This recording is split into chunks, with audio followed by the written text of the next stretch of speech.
That's so sweet of you. All right, so we got about 10 minutes, so we figured we'd hop on the stream real quick for the Shabbat. So Samantha and I was talking, Hey, um, y'all. and we get into these conversations where we get very passionate, or at least I get passionate when we start talking about just the depth of hurt and pain that's in our communities and just the need for our people to heal. Y'all gonna hear our children in the background. Yeah. It's chill, it's cool, they free.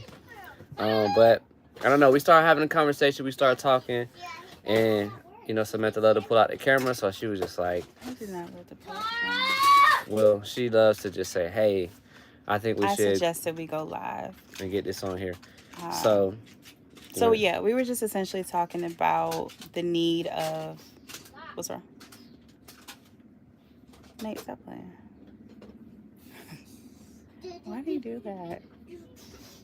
I was buffering. What? All right, I'm listening. You said you were buffering or it I was was okay, Nate. buffering. All right. So we were talking about I thought you were okay. We were All right, talking connect. Shut. All right, go ahead. I'm done. I'm done. I'm done. I'm done. so we were talking about healing in our community, and the need for it amongst our sisters and our brothers. And that's basically how the conversation started. I'm listening to you. That was You it. usually pass it back, so I was waiting for you to Okay, pass I'm passing because it I didn't want back. to overtalk you. Remember one of the early videos? I couldn't enjoy it because you just kept cutting her off. All right, so Somebody ultimate said that in the comment section. like years ago, but ultimately, so the way I look at it is my heart really goes out not just for the brothers in our community because I mean that is a very real strong passion of mine, but just for the sisters because with the work that Samantha does as far as like her coaching program, the work she does as a clinician, and just like all of the stuff she does within her biblical womanhood groups and all of the other stuff, it's like at the end of the day, it's very necessary work. But deeper than that, there's just different groups that I've been a part of, that she's been a part of, and just a lot of different things, even when it comes to just people that we've mentored, people that reach out to us asking if we do like any type of marriage coaching or anything on that level. And the reality is there's just this hyper awareness of just the depth of the work that needs to be done in our communities. And honestly, even for not just like I said, not just the brothers but the sisters. And I'm starting to really get to the mindset of being a firm believer that at the end of the day, before a brother is ready to step into any type of courtship or marriage or anything, I really am starting to believe that it's getting to the point now where because our families have been so broken, because we've been in a condition where the supports that are necessary haven't really been there, it's almost like as a brother you have to start to equip yourself to really be in position to help our sisters. And what I mean by that is there's this book I'm reading. It's called The Absent Father Effect, right? And at the end of the day, we know in the Garden of Eden, when Eve transgressed or she was deceived by the serpent, the Most High said that one thing that she would deal with is her desire would be for her husband. And how I interpret that and how I understand that is ultimately like the desire will be there for that covering. And the first covering of children in general, both male and female, is a father. The son is covered by the father until he gets to a certain age of accountability as a man. The woman, her covering is her father typically until she gets to that point where she transitions to a husband as her covering and different things along those lines. But because the units and the families have been broken to a degree, there's a lot of development for both the men and the women that aren't there. Like we have to pay counselors and coaches and a lot of different people, a lot of different things to teach us skills that we otherwise would have learned if our families and communities weren't so broken. And so when I look at what's happening with a lot of the sisters, my heart really goes out because not only is there so many sisters who are uncovered, there's also an aspect where a lot of the stuff that's been introduced and taught and indoctrinated into the sisters in our community is almost been an embracing of the very things and the mindsets that have ultimately caused us to kind of hold on to the very things that are keeping us down, that are keeping us in bondage and keeping us uncovered. So for brothers, I know it's not the most popular because I've shared it before, and I usually get a lot of kickback. But I feel like as men, we have a responsibility in our community to help the women in our community heal. If there have not been fathers in the home, right? We have to understand and accept, like, there is stuff that comes with that, right? There is emotional damage, there is mental damage, there's things that was supposed to be gained from the father home that's not there. The same way it happens for our brothers, it's the same way it happens for our sisters. And if I'm not mistaken, there's even science that just shows just the depth of how much development of self-esteem, identity, and just cultivating of different dynamics within a woman is received from the father.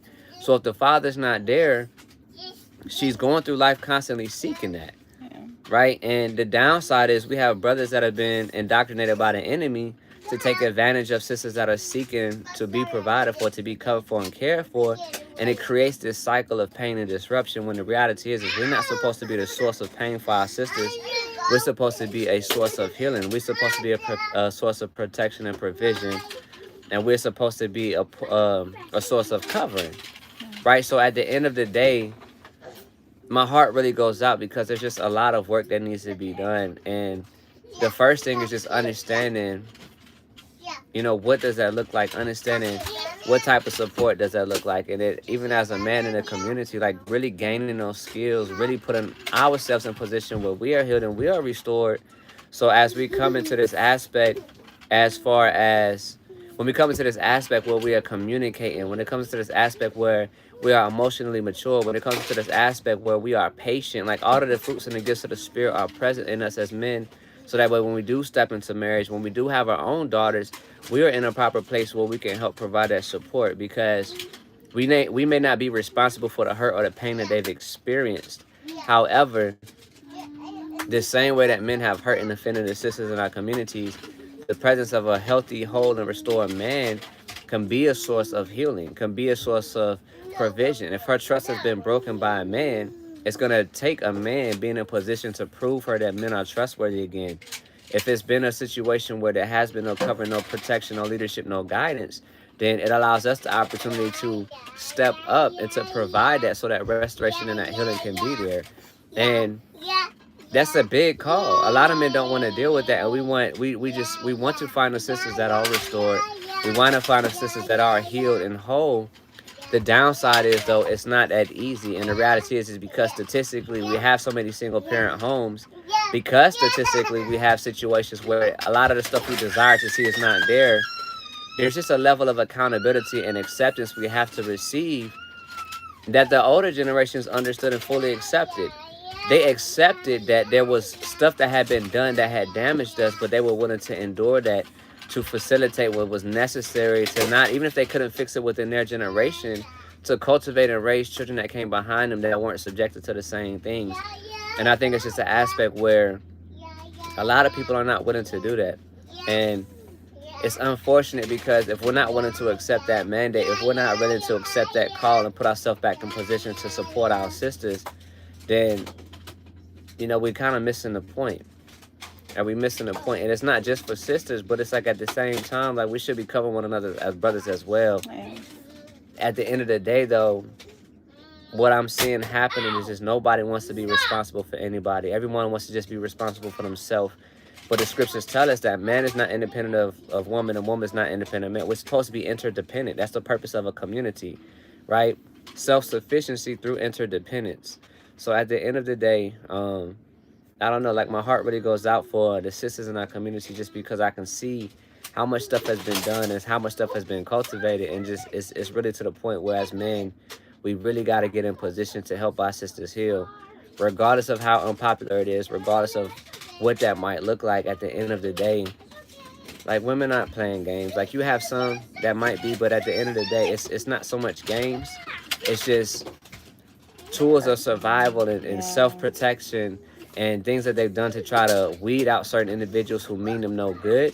And we interpret it as games because it takes patience, it takes time, it takes effort, and proactiveness to navigate what we perceive as games, when really she just doesn't have any other way. She's developed it as a sense of self-protection. That's my thoughts. Yeah. And I guess just to piggyback off of that, to also encourage my sisters to like do the work.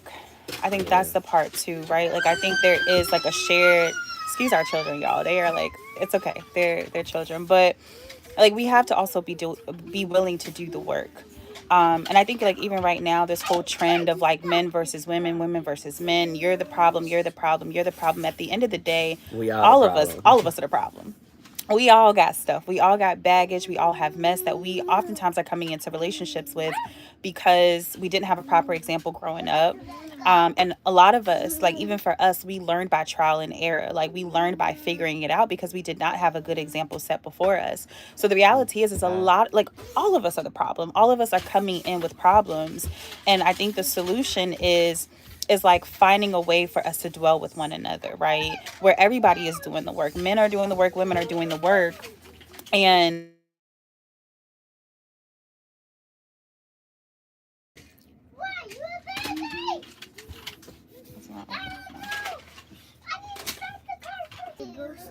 All right.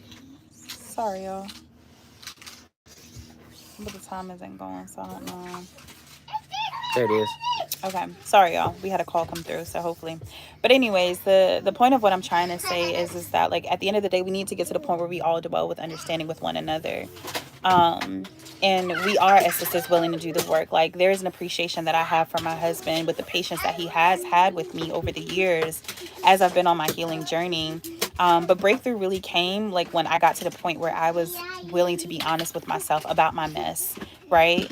And not just expect him to have patience with me, but like being willing to actually do the work, whether that's therapy, whether that's the reading the books, like whatever is necessary, like having the hard conversations. Like we have to be willing to do the work and not point the finger anymore and say like, oh, it's your problem, it's your problem, it's your problem. The reality is like if we have a community mindset, which is the mindset of the Bible, right? It's all about community, it's about us, then it's our problem, right? Like it's not the man's problem, it's not the woman's problem, it's our problem. And the answer or the question is like, how do we fix it? You know, like how do we support each other on our healing journey and how do we fix the problem? That was all I had. I don't know if you got any more. Shalom. So that's it. It was a very short live. We just wanted to share that. Hopefully this came out okay with all the interruptions and with the children in the background. But y'all let us know y'all's thoughts. Our And baby's free. yeah, maybe we'll do another video where it's, you know, where we can focus a little more and have some talking points. But yeah,